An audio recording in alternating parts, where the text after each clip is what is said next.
जो टॉपिक होगा भारत का एकीकरण, ठीक है। और भारत का एकीकरण, भारत के देशी राजवाड़ों का एकीकरण में आप जानते हो कि किनका योगदान रहा है। आप भली भांति परिचित हो गए लौह पुरुष सरदार वल्लभ भाई पटेल से, इन्हीं का योगदान रहा है। आपने हमेशा सुना होगा कि एकता में दम होती है, तो एकता में दम को इन्होंने जो प्रमाणित करके दिखाया था। और जो इंस्ट्रूमेंट ऑफ एक्सेशन लेटर पर 565 देशी राजवाड़ों का 1950 तक जो है इन्होंने जो है विलय भी करवाया था, ठीक है दोस्तों। तो इस तरह से इन्होंने जो है एकता में दम होती है प्रमाणित करके दिखाया था।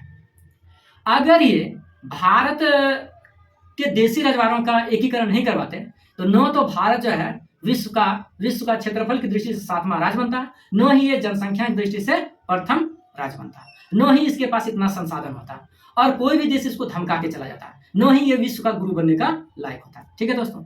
तो आइए इसके विषय में बात करें। तो सरदार वल्लभ भाई पटेल एक सामान्य जनता थे गांव में 1917 के पहले, लेकिन 1917 में गुजरात के खेरा में अकाल पड़ता है, और वहां के किसानों का जो प्रांतपति था, जो प्रांतीय गवर्नर था, उन्होंने जो है 30% क्या करता है, 30% टैक्स रेवेन्यू बढ़ा देता है, और वहां का किसान इसका विरोध करता है। इस विरोध का नेतृत्व हमारे बापू महात्मा गांधी जी करते हैं। महात्मा गांधी जी कर रहे थे और सामान्य जनता को लेकर, किसान को लेकर, लेकिन उनके पास उतना समय नहीं था कि वो विद्रोह को लंबे समय तक खींच पाते, विद्रोह मतलब सत्याग्रह को लंबे समय तक ले जाते। तो उन्होंने जो है स्थानीय कांग्रेसी कार्यकर्ताओं को ढूंढा, और उसमें जो है सरदार वल्लभ भाई पटेल देखे। सरदार वल्लभ भाई पटेल ने उस आंदोलन को आगे बढ़ाया, और आंदोलन का प्रभाव धीरे धीरे जो है क्षेत्रीय स्तर पर बढ़ा, और जो है प्रांतीय सरकार जो है कांग्रेस, ये जो ब्रिटिश का प्रांतीय सरकार, ब्रिटिश का गवर्नर, इससे जो है डरा धमका, और उन्होंने 30% से घटाकर टैक्स को 6% कर दिया। इस तरह से जो है पहला जो है स्थानीय स्तर पर सरदार वल्लभ भाई जो है प्रसिद्ध नेता बन गए, ठीक है दोस्तों। फिर आती है कि जब महात्मा गांधी जी 1920 में नॉन कोऑपरेशन मूवमेंट चलाते हैं, और ये किस खिलाफ में चलाते हैं, रॉलेट एक्ट के खिलाफ में चलाते हैं। तो जो है इसमें जो है उन्होंने जो है शामिल हुए, और इसमें जो है उनको जो भूमिका मिला सो भूमिका उन्होंने निर्वहन किया। फिर 1930 में 6 अप्रैल 1930 को जब डांडी मार्च हुआ था, उसमें भी इन्होंने भाग लिया था, और 6 अप्रैल 1930 को जब सविनय अवज्ञा आंदोलन प्रारंभ होता है तो उसमें भी इन्होंने भाग लिया था, ठीक है दोस्तों। और जब 5 मार्च 1931 को लॉर्ड इरविन और महात्मा गांधी के मध्य एनी बेसेंट और जो है सरोजनी नायडू जो करवाती है समझौता, तो जो है वो INS राजपूताना जहाज से, पानी वाले जहाज से जाते हैं ब्रिटेन, और द्वितीय गोलमेज सम्मेलन में भाग लेते हैं। वहीं पर विंस्टन चर्चिल जो इसके कपड़े पर एक भद्दा कमेंट करते हैं कि अर्धनग्न फकीर है, मतलब आधा कपड़ा पहना है आधा कपड़ा नहीं पहना है, यानी इसके घर में पहनने के लिए कपड़े नहीं, इतना ये गरीब देश का है। तो वहां पर जो है इससे जो है धर्म जाति के नाम पर भारत का जो है वो बोल रहा था कि 1909 का एक्ट को मान जाने के लिए उन्होंने उस समय, तो मतलब कि वहां पर जो है वो जो है ये मान रहा था कि भारत का जो दलित लोग है उनको जो है पृथक निर्वाचन आयोग में शामिल किया जाए, और उसका पृथक निर्वाचन निकाय बनाया जाए, जिस तरह से 1909 का मुस्लिम एक्ट बना था, ठीक है, इंडियन काउंसिल एक्ट 1909, ठीक है दोस्तों। फिर जब 1900 आते हैं 5 मार्च 1931 के बाद, यानी सितंबर में आते हैं, तो 1932 से वो स्टार्ट करते हैं, 1934 तक चलता है उसका आंदोलन, सविनय अवज्ञा आंदोलन। लेकिन बिहार में क्या होता है, बाढ़ हो जाता है, तो उसका जो है जितना भी कार्य करता है तो वो सभी जो है बाढ़ पीड़ित एरिया में चले जाता है और उनका सहयोग करता है। इस तरह से ऊर्जा उसका समाप्त होता है, 1934 में वापस लेता है। फिर 8 अगस्त 1942 को बंबई के ग्वालियर टैंक मैदान में कांग्रेस कोर्स कमेटी ने भारत छोड़ो आंदोलन का जो है शुरुआत पास करते हैं, और 9 अगस्त 1942 को ये जो है भारत छोड़ो आंदोलन शुरू होना था। तो 9 अगस्त 1942 को सुबह के वक्त ही ऑपरेशन जीरो आवर के तहत ब्रिटिश सरकार जो सारे प्रमुख नेता को गिरफ्तार कर लेते हैं, और उसे जहां तहां जो है किसी को जेल में ठूस देते हैं, ठीक है। अब जो है और उसके बाद जब ये आंदोलन किसी तरह से जो है चल रहा था, उसके बाद से 1943-44 में जो है आपको आजाद हिंद फौज जो है भारत पर आक्रमण कर देता है, और उस समय जो सेना थी, प्रारंभिक सेना जो थी वो 45,000 थी, लेकिन जब अंतिम रूप से दिन प्रतिदिन जो है सुभाष चंद्र बोस का आजाद हिंद सेना जो है बढ़ती जा रही थी और 85,000 सेना हो गई थी। इतना सैनिकों को देखकर अंग्रेज जो है डर रहे थे, जहां भी अंग्रेज को देख रहे थे वहीं पर अंग्रेज को ठोक दे रहे थे। तो इससे जो है अंग्रेजों में भय बना और जो है फरवरी में लॉर्ड एटली ने कहा था कि जून 1948 में हम भारत छोड़ देंगे। तो यही जो है किसके कारण से कहा था? सुभाष चंद्र बोस के कारण से कहा था और भारत छोड़ो आंदोलन के कारण से कहा था। फिर जो है 3 जून 1947 को लॉर्ड माउंटबेटन ने कहा था कि हम जो है 15 अगस्त 1947 को भारत को आजाद करेंगे। ठीक है, क्योंकि उस समय जो है प्रथम विश्व युद्ध का समझौता वो क्या था? प्रथम विश्व युद्ध का वर्षगांठ था जिसमें उसको विजय मिला था। तो इसलिए से अब जो है बात यहां पर आती है कि 4 जुलाई भारत को आजाद करने के लिए 4 जुलाई 1947 को भारतीय स्वतंत्रता विधेयक ब्रिटिश पार्लियामेंट में पेश करता है और ये जो है 18 जुलाई 1947 को पास होता है। तो पास होता है तो इसमें प्रावधान क्या था कि भारत में वर्तमान में 584 देशी रियासत है। ठीक है, और जो है भारत जब आजाद होगा 15 अगस्त 1947 तो भारत जो है अविभाजित भारत 2 भागों में टूटेगा, एक भारत अधिराज और दूसरा पाकिस्तान अधिराज। और ये जो 584 देशी रियासत हैं ये अपने भौगोलिक के अनुसार जो है इन दोनों राज्यों में से मिलेंगे, इन दोनों अधिराज्य में से जिसमें मिलना चाहेंगे मिल जाएंगे। और जो है अगर वो मिलना नहीं चाहते हैं तो अपना स्वतंत्र अस्तित्व बनाए रख सकते हैं, अपना देश निर्माण कर सकते हैं। ठीक है, तो इस तरह से खुला रखा। और इस तरह से खुला रखने का एक कारण और भी था दोस्तों कि ताकि जो अंग्रेज जो है इसको जो है बाद में आकर सहयोग कर सके और फिर से अंग्रेज इसको जो है अपना जो स्टूडेंट की तरह व्यवहार कर सके, इसको गुलाम की तरह मतलब फिर से इस पर जो है गुलामी का जंजीर डाल सके। इस तरह से वो उन्होंने अपना जो है खुला रखा था, एक ऑप्शन मतलब हिडन ऑप्शन था उसके पास। ठीक है दोस्तों, तो उस समय यह था कि भारत जो है एक संघ राज्य बनेगा और संघ राज्य वो तभी बनेगा। और एक बात और भी बता दें दोस्तों कि भारत में 584 देशी रियासत है, उसका क्षेत्रफल 46% था और ब्रिटिश भारत के तहत जो है 54% था। ब्रिटिश भारत के तहत जो शासित क्षेत्र था वो प्रांत कहलाता था और देशी राजवाड़े के तहत जो शासित क्षेत्र था वो देशी रियासत कहलाता था या देशी रजवाड़े कहलाता था, इस तरह से कहलाता था। और उसको नेटिव लैंड भी लोग सब कहते थे। ठीक है दोस्तों, तो यहां पर जो है जब ये देख लिए और इन बातों का संज्ञान जो है हमारे सरदार वल्लभ भाई पटेल को हो चुका था कि जिस तरह से मौर्य वंश प्राचीन काल में विखंडित हो गई थी, जिस तरह से मिडाइवल इंडिया में 1707 में औरंगजेब की मृत्यु होने के बाद औरंगजेब का साम्राज्य बिखर गया था, इसी तरह अंग्रेज जब भारत से चले जाएंगे तो 15 अगस्त 1947 को मेरा देश क्या होगा? बिखर जाएगा और हम इसको जो है एकीकृत नहीं कर पाएंगे। इसीलिए उसमें एक प्रावधान ये भी था कि देशी रियासत संघ, देशी को मतलब कि भारतीय संघ का निर्माण तभी हो सकेगा जब उसमें ब्रिटिश प्रांत तो मिलेगा ही मिलेगा, क्योंकि भौगोलिक सीमा के तहत जो है ब्रिटिश प्रांत मिलेगा और देशी रजवाड़ों को भी मिलना जरूरी था। आधे से अधिक देशी रजवाड़े मिलेगा तभी जो है भारत जो है संघ के रूप में संघ के अस्तित्व के रूप में आएगा, अन्यथा वो भारत नहीं बनेगा, यानी टुकड़े टुकड़े में विखंडित होकर रह जाएगा और भारत जो है छोटा छोटा टुकड़े बन जाएगा और छोटा छोटा टुकड़े जो होगा इसको जो है कोई भी विदेशी शक्तियां आके क्या कर सकता है? नष्ट कर सकता है और भारत कमजोर ही रह जाएगा। जिस तरह से प्राचीन काल में हुआ, अंग्रेजों ने छोटे छोटे टुकड़े टुकड़े को जो है कैप्चर किया। ठीक है दोस्तों, तो आगे बढ़ते हैं बात। तो उन्होंने जो है भारत संघ बनाया और भारत संघ में विलय करवाने के लिए एक जो इंस्ट्रूमेंट ऑफ एक्सेशन लेटर बनवाया था, जिसको आप विलय पत्र कहते हैं। ठीक है, 15 अगस्त 1950 तक 550 का जो देशी रजवाड़े को हमारे सरदार वल्लभ भाई पटेल ने मिलवा दिया था, मतलब इंस्ट्रूमेंट ऑफ एक्सेशन लेटर पर हस्ताक्षर करवा दिया था। ठीक है दोस्तों, और बच जो गए थे कुछ कुछ ये 550 देशी रजवाड़ों को प्रीवी पर्स का भी अधिकार दिया गया था और उससे बोला गया था जैसा आपका संबंध ब्रिटिश शासन काल में था वैसा ही आपके साथ रहेगा ठीक है, आपको जो है प्रीवी पर्स का भी अधिकार दे रहे हैं और आपका खर्चा हम उठाएंगे। लेकिन आपका जो 3 मुख्य मामले हैं, जिस तरह ब्रिटिश शासन के अधीन था उसी तरह 3 मामले मेरे साथ भी रहेगा, केंद्र के पास रहेगा। तो कौन कौन से मामले? एक नंबर था दोस्तों सुरक्षा, दूसरा नंबर था विदेश नीति और तीसरा नंबर था परिवहन। तीसरा नंबर क्या था? परिवहन। परिवहन का मतलब होता है कि जिस तरीके से रोड जैसे भारत में विकसित हैं, उसी तरह से सारे देश के नागरिक एक दूसरे में जाते रहेंगे, खड़ते रहेंगे, कमाते रहेंगे और एक क्षेत्र का माल दूसरे क्षेत्र में बेचने के लिए, बिकने के लिए जाएगा। ठीक है, उस पर आपको टैक्स लगाना है, जो भी लगाना है, लेकिन जो भारत सरकार इस तरह का सेवा देगा।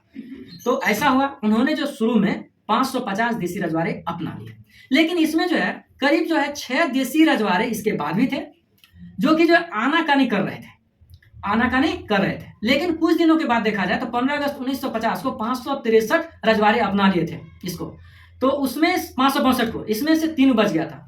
तो जो आनाकानी कर रहे थे 565 रजवाड़े में से, तो वो 6 थे। एक नंबर थे त्रावणकोर, दूसरा नंबर था भोपाल और तीसरा नंबर था जूनागढ़, चौथा नंबर था हरि सिंह कश्मीर और 5वां नंबर था दोस्तों आपका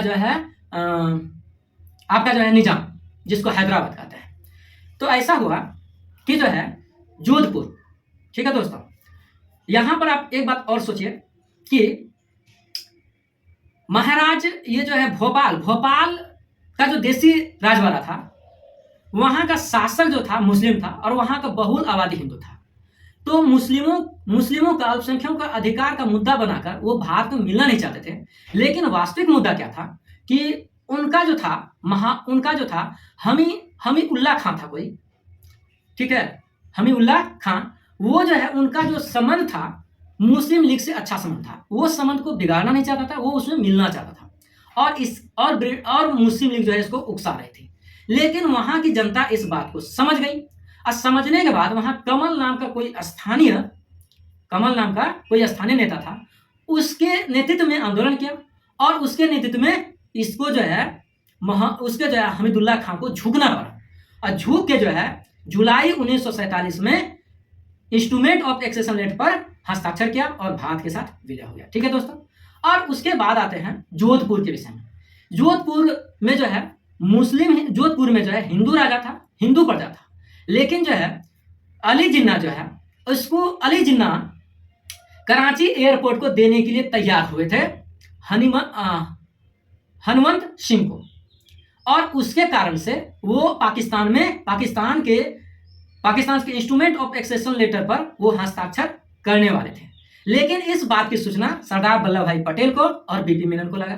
बीपी मेनन और सरदार वल्लभ भाई पटेल ने इस मामले पर संज्ञान लिया और उसको तुरंत जो है भारत का जो है प्रसिद्ध पोर्ट जो है सूरत उसको दे दिया। कहा कि आप जो है यहीं से व्यापार कीजिए और हमें इससे कुछ नहीं चाहिए, आपका ही नियंत्रण हो यहाँ। ठीक है, बस आपका जो 3 मामला वो हम क्या करेंगे, हम रेगुलेट करेंगे। ठीक है, उन्होंने हस्ताक्षर किया।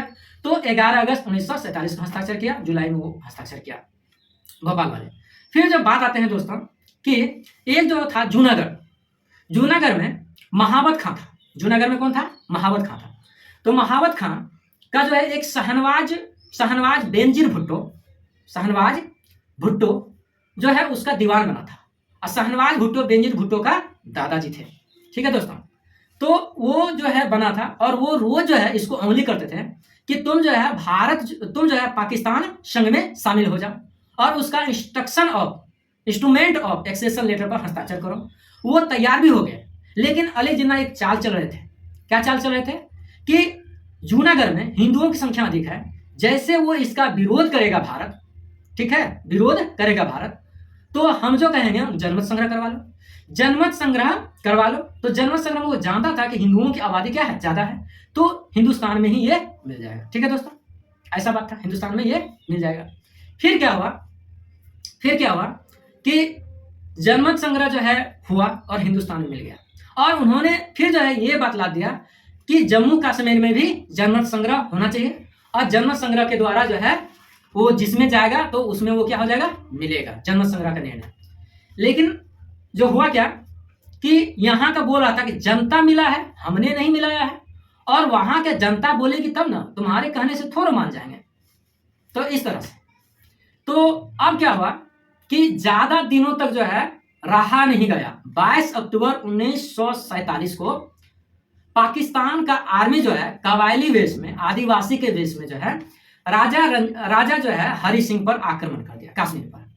और राजा हरि सिंह के पास जो है उस समय ब्रिगेडियर राजेंद्र सिंह था। राजेंद्र सिंह के नेतृत्व में 300 सेना चले गई उसे हरियाणे के लिए या लड़ाई करने के लिए, ठीक है दोस्तों। और ताकि जो है वो उसको रोके रखे, और उधर से जो जितना भी कबायली आ रहे थे मार काट कर तबाही मचा रहे थे, औरतों के साथ लड़कियों के साथ रेप कर रहे थे, सिर काट दे रहे थे। उनको पता हो गया था कि हम जो है हमारे भी आएंगे सिर काट देंगे। तो उन्होंने अपने कर्मचारी से बोला कि जल्दी से जाओ और जो है दिल्ली पहुंचो, और दिल्ली में जो है पंडित जवाहरलाल नेहरू को बोलो कि जो है सशस्त्र मदद करेंगे, ठीक है, सशस्त्र मदद करेंगे। तो सशस्त्र मदद करेंगे मतलब अशस्त्र मदद करेंगे। तो यहाँ पर जो है लॉर्ड माउंटबेटन ही बैठे हुए थे। लॉर्ड माउंटबेटन बैठे हुए थे, बोले कि इस पर जो ऐसे ही सेना मत भेज दीजिए आप, इसका जो है इंस्ट्रूमेंट ऑफ एक्सेशन लेटर पर इसका हस्ताक्षर लीजिए, ठीक है, विलय पत्र पर यह हस्ताक्षर करेगा तभी जाके सेना भेजिए, अन्यथा मत भेजिए। तो जो है 26 तारीख को उन्होंने कहा कि जाइए विलय पत्र पर हस्ताक्षर हम करके देते हैं।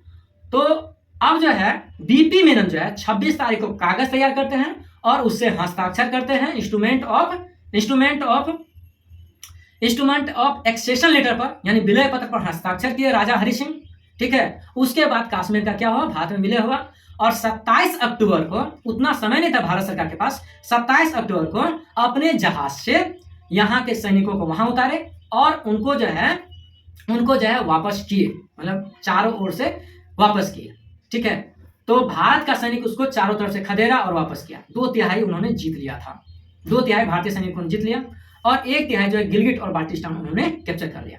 और जो है यहाँ पर जो है एक चीज और फंस गया था मामला दोस्तों। क्या फंस गया था मामला, कि लॉर्ड माउंटबेटन के सलाह के आधार पर बोला कि अभी का सिचुएशन बहुत खराब है, तो आप क्या करो कि ये मामला जो है लेके चले जाओ यूएनओ में।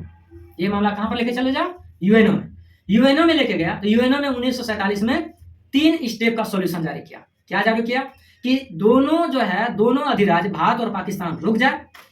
जहां पर वो रुका तो वही लाइन बन गया, एलओसी, लाइन ऑफ कंट्रोल बन गया। उसके बाद से कहा कि जितना पाकिस्तान की सैनिक है वो वापस हो जाए, और जितना भारत की सैनिक है आवश्यकता अनुसार वहां सैनिक रखे, बाकी बाद इसको वापस कर ले, और उसके बाद वोटिंग हो। तो पाकिस्तान इस डर से सैनिकों को वापस नहीं किया, क्योंकि हिंदुस्तान जो है चढ़ाई न कर दे, फिर जो है गिलगिट बाल्टिस्तान ले न ले, ठीक है। तो ये कंडीशन जो है पाकिस्तान ने पूरा नहीं किया। उसी कारण से जो है 2019 तक जो है मामला ये शांत नहीं हुआ, ठीक है। तो और 2019 में तो आपका मोदी आ गया जुलाई महीने में, ठीक है। तो उन्होंने जो है 370 का कानून जो है रद्द किया, 35 का कानून, विशेषाधिकार की शक्तियां हटा दी गई। और उसके बाद से जो है इसी क्रम में 1956 में वहां का जो मंत्रिमंडल है भारत के विलय पत्र पर भी हस्ताक्षर किया था। उसके बाद से दोस्तों एक बात और आता है, एक जो है हमारे यहाँ निजाम शासक थे, निजाम शासक थे। तो ये जो है इत्तेहादुल मुस्लिमीन आर्मी बनाए थे, और ये मुसलमानों की असभ्य सैनिकें थी, जो औरतों का भी बलात्कार करती थी, महिलाओं का बलात्कार करती थी, बच्चियों का बलात्कार करती थी। और ये बनाया इसलिए गया था ताकि वहां पर जितने जो है दूसरे धर्मों के लोग हैं उनको काट के सफाया कर सके, और वहां पर जो है उनकी आबादी को कम करके मुसलमानों की आबादी बढ़ाया जा सके, और उसको मुस्लिम स्टेट घोषित किया जा सके, और उनको मुस्लिम जो है राज्य उसको बनाना था, और भारत से स्वतंत्र भी होना था, ठीक है, क्योंकि भौगोलिक परिस्थिति ऐसा ही था। लेकिन ये बात का पता जो है वहां के हिंदुओं को भी पता चला, और ये बात का पता चला किसको, तो हमारे सरदार पटेल को भी।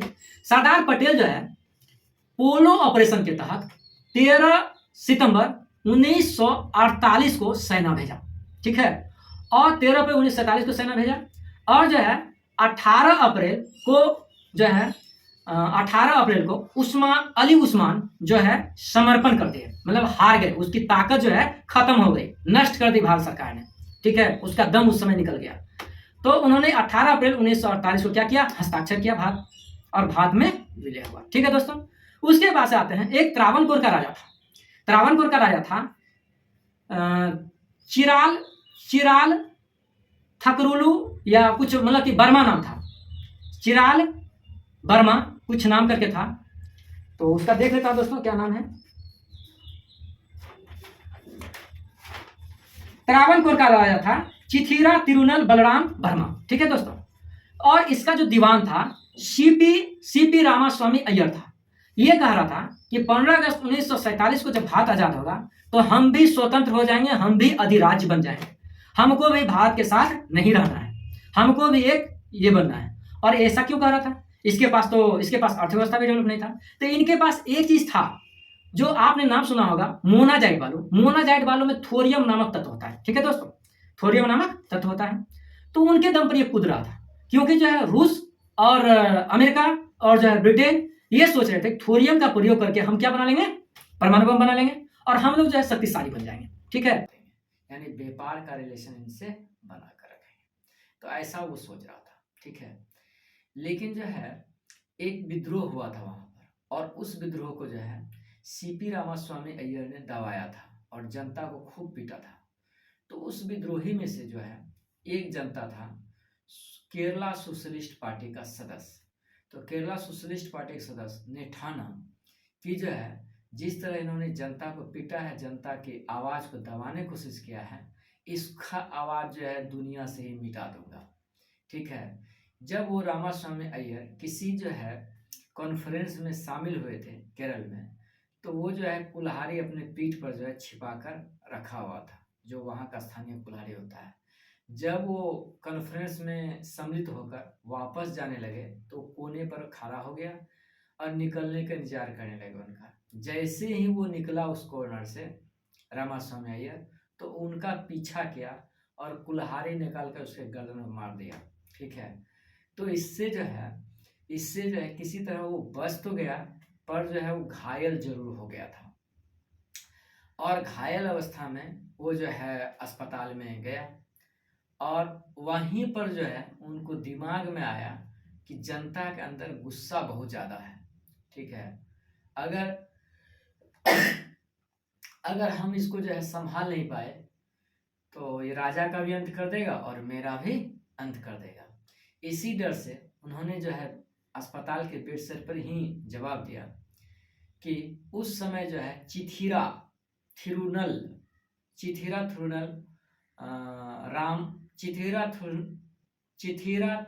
बलराम वर्मा वहाँ का राजा था, त्रावणकोर का। उनको उन्होंने संदेश दिया कि राजा जी, आप जो है इंस्ट्रूमेंट ऑफ एक्सेशन लेटर पर जो है हस्ताक्षर कर दीजिए, जिसको आप विलय पत्र के नाम से जानते हैं। तो इस पर जो उन्होंने 30 जुलाई 1947 को हस्ताक्षर कर दिया और उसके बाद से ये जो है भारत का जो है एक अभिन्न अंग बन गया, ठीक है दोस्तों। उसके बाद आते हैं इस तरह से जो है 6 राज्य मिले और दक्षिण पूर्व के विषय में, ये नॉर्थ ईस्ट के विषय में आते हैं। नॉर्थ ईस्ट में जो है 2 अधिराज्य थे। नॉर्थ ईस्ट में 2 जो है देसी रियासत थे। एक नंबर देसी रियासत था मणिपुर, और मणिपुर के जो है देसी रियासत का नवाब या राजा को जो है भारतीय आर्मी जो है कैद कर लिया था और 1949 में उससे हस्ताक्षर करवा लिया। 1949 में उससे हस्ताक्षर करवा लिया और 15 अक्टूबर 1949 को भारत में विलय हुआ। उसी टाइम से जो है उसी समय वही 15 अक्टूबर 1949 को जो है त्रिपुरा का भी राजा था, त्रिपुरा भी एक देसी रियासत था, उनका भी राजा से हस्ताक्षर करवाकर विलय करवाया भारत में, ठीक है दोस्तों। अब हम आगे बढ़ते हैं। तो इस तरह से अगर जोड़ कर देखें तो भारत में जो है करीब करीब जो है आपका जो है 565 देसी रियासत इधर हो गया और 2 उधर हो गया, 67, यानी कि 67 का जो है भारत में विलय हो चुका था। फिर बात करते हैं आगे दोस्तों, कि जो है यहाँ पर जो है 13 जो है रियासत तो पाकिस्तान में चले गया था और 13 और 67 यहाँ पर जोड़ लिया, 13 और 67 कितना हो गया, 13 और 67 81, मतलब 81 के आसपास में। और उसके बाद भी 3 रियासत, हो सकता है वो बांग्लादेश में गया हो। फिर आगे हम बात करते हैं दोस्तों कि गोवा पर जो है पुर्तगाल का शासन था। भारत जो है गोवा पुर्तगाल का शासन था। पंडित जवाहरलाल नेहरू ने सैनिक कार्रवाई के द्वारा जो है पुर्तगाल को 1961 ईस्वी में उसको अधीन किया। ठीक है। और आपको जो है 1950 में आपको जो पांडिचेरी पे किसका शासन था दोस्तों? तो पांडिचेरी पे फ्रांस का शासन था। 1950 में उस पर जो है सैनिक कार्रवाई के द्वारा या उन्होंने जो फ्रांस जो है भारत को जो है सौंप दिया पांडिचेरी में चार क्षेत्र था। एक तो जो कराईकल था, माहे था, एनम था और एक पांडिचेरी था। ठीक है दोस्तों। फिर आते हैं कि अंडमान निकोबार द्वीप समूह और जो है लक्षद्वीप समूह को कैसे जो है भारत हासिल किया। अंडमान निकोबार द्वीप समूह पर जो है आपको पता होगा कि 1943-44 में जो है जब आजाद हिंद फौज आक्रमण किया था, तो उस समय जो है 1943 में ही उसको अपने अधीन कर लिया था। फिर 1944 में वो जो है मणिपुर या जो है इम्फाल की सीमा पर आ गया था उस समय लड़ने के लिए, और उसका पहुंच जो है कलकत्ता तक भी हो गया था। फिर आते हैं बात दोस्तों कि लक्षद्वीप को जो 1947 में भारत ने जाकर झंडा गाड़ दिया था, और उसके थोड़े आधा घंटा या 15 मिनट के बाद जो है पाकिस्तान भी आया था, क्योंकि उस समय दोनों जो है भारत और पाकिस्तान दोनों जो अपना मुख्य भूमि को संगठित करने में लगे हुए थे। ठीक है दोस्तों। तो इस प्रकार देखे आप कि जो है 1950 तक और 1961 तक भारत के जितने सारे राज्य थे, भारत के जितने सारे क्षेत्र थे, सभी को जो है एकीकृत करने का प्रयास किया, और उस एकीकृत के कारण जो है आज जो है भारत का मैप आपको देखने को मिलता है। तो इसका आधार था दोस्तों, इसका आधार जो दिया था वो हमारे लौह पुरुष ने दिए थे। आइए उनके निष्कर्ष के विषय में जानें। लौह पुरुष जो है अनुभवी व्यक्ति थे और राष्ट्रभक्त थे। वो जानते थे कि अगर छोटा छोटा राज्य रहेगा भारत, छोटा छोटा, तो इसको कोई भी विदेशी शक्तियां आक्रमण कर सकता है और इसको जो है निशाना बना सकता है, और भारत जो है कभी विश्वगुरु नहीं उभर सकता। भारत एक शक्तिशाली राष्ट्र नहीं बन सकता। शक्तिशाली राष्ट्र के लिए जरूरी है कि एक बड़ा देश हो और जो है इसका संसाधन भी व्यापक हो। ठीक है दोस्तों। तो यहीं तक के लिए धन्यवाद। और आपको अगर वीडियो अच्छा लगता है, पसंद आता है, तो लाइक शेयर सब्सक्राइब करें। ठीक है दोस्तों। और इसके बाद अब 5 क्वेश्चन आपसे पूछ रहा हूँ कि हरि सिंह जो है कितना तारीख को भारत के विलय पत्र पर हस्ताक्षर किया था, इसका भी बताना क्वेश्चन। फिर जो है ये पूछ रहा हूँ कि भोपाल का नवाब हमीदुल्ला खां जो है कितना तारीख को हस्ताक्षर किया था, और ये भी बताना कि हनुमंत सिंह जो जोधपुर का राजा था कितना तारीख को हस्ताक्षर किया था, कब हस्ताक्षर किया था। और ये भी बताइएगा कि जो है त्रावणकोर का राजा जो चिथिरा थिरुनल बलिराम वर्मा जो था वो कब हस्ताक्षर किया था विलय पत्र पर। और इसके बाद से जो है आपका जो है निजाम का शासक जो है कब हस्ताक्षर किया था। ठीक है दोस्तों। Thank you.